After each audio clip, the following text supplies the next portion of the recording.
Okay, so let's unpack this a bit. When we think about U.S.-China trade, right, we often focus on the big stuff. Yeah. Finished goods, tech, things that make headlines. Exactly. But sometimes the really critical links are, well, kind of hidden in plain sight in things that seem more basic. That's a great point because when you really drill down into these industrial supply chains, you find these connections, these points of mutual dependence. And they can be much stronger, maybe more strategically important than you'd initially think. Definitely. So that's our mission for this deep dive. We're taking the sources you've given us, and we want to uncover the story behind actually a pretty surprising element of U.S.-China trade. Petrochemical feedstocks. Petrochemical feedstocks. Yeah. We're going to dig into what the sources say about this specific flow and, how things like tariffs can just completely shake it up. And what the sources really seem to show is this quite striking level of mutual reliance on these really fundamental industrial inputs, maybe in ways people don't expect. Right. And here's where it gets interesting straight away, looking at the sources. You might think rare earths, right? Big U.S. import from China. Important, no doubt. Sure, strategically vital for certain sectors. But the sources point out that China actually imports huge amounts of petrochemical feedstocks from the U.S. And get this, the actual value. Uh-huh. The value of those feedstock imports from the U.S. often beats the value of the rare earths the U.S. gets from China. Wow. So it's not just a minor flow. Not at all.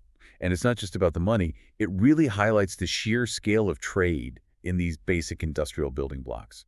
Foundational stuff. And if you connect that to the bigger picture, it kind of reframes things, doesn't it? While rare earths are key for high tech, these feedstocks, we're talking propane, ethane. They're basics. Exactly. They're the starting point for so many everyday things. Plastics, fibers, fertilizers. I mean, the backbone of manufacturing for tons of industries. So the sources make it clear this isn't trivial. It's a really significant economic industrial link. A deep mutual dependence, just maybe less talked about. But, well, things change, right? Global trade isn't static. Geopolitics gets involved. Uh-huh. And the sources detail how those trade war tariffs, aimed specifically at disrupting these links, really hit these petrochemical feedstock flows hard. Which brings up that whole question of supply chain resilience, you know? How so? Well, think about it. You build massive, state-of-the-art petrochemical plants in China, right? And they're built assuming they'll get a steady, affordable supply of specific stuff, like U.S. propane and ethane. Okay. And then suddenly, boom, tariffs or maybe export restrictions threaten that very supply. The sources talk about how plants designed specifically for those U.S. streams suddenly face, well, big problems. Big problems like what? Why couldn't they just, switch suppliers, buy from somewhere else quickly? See, that's the vulnerability the sources really highlight. It's not like changing your coffee bean supplier. Right. This is highly specialized industrial stuff. Propane from region A might have a different composition than propane from region B, ethane too. Plus, there's all the shipping, the storage infrastructure needed. So it's tailored. Exactly. The sources explain many of these Chinese plants were specifically set up, calibrated almost, for the composition and logistics of U.S. shale gas liquids. Finding alternatives. That means finding someone with the volume, the right purity, a good price, and compatible logistics, all on short notice. Sounds tough. It's incredibly difficult and expensive. You're talking long-term contracts, maybe even needing to modify the plant itself, navigating really complex global energy markets. It just shows how interconnected and maybe how fragile these super optimized global systems can be. Okay, so let's pull this together. What have we seen from the sources? First, this huge volume, the surprising value of U.S. petrochemical feedstocks going to China.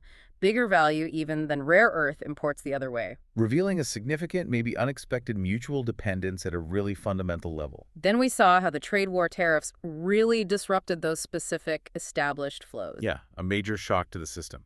And finally, the vulnerability that created, especially for those Chinese plants, built specifically for U.S. propane and ethane, because just switching suppliers isn't simple at all. Finding viable alternatives quickly is a massive challenge. Right. And these disruptions, the difficulty in finding alternatives, it's a stark reminder, isn't it? Geopolitics often focuses on the flashy stuff, the high-profile goods. Yeah. But the real leverage points, the real vulnerabilities, can be hidden deep in the supply chains of these basic industrial inputs. It really underscores how deeply integrated the global economy is. and maybe how exposed. It really does make you think. Considering this deep reliance on vital stuff like petrochemicals and how vulnerable specific industries become when those flows get cut, what does this actually imply, for how nations should think about future trade tensions and this whole complex search for real supply chain resilience? Definitely food for thought.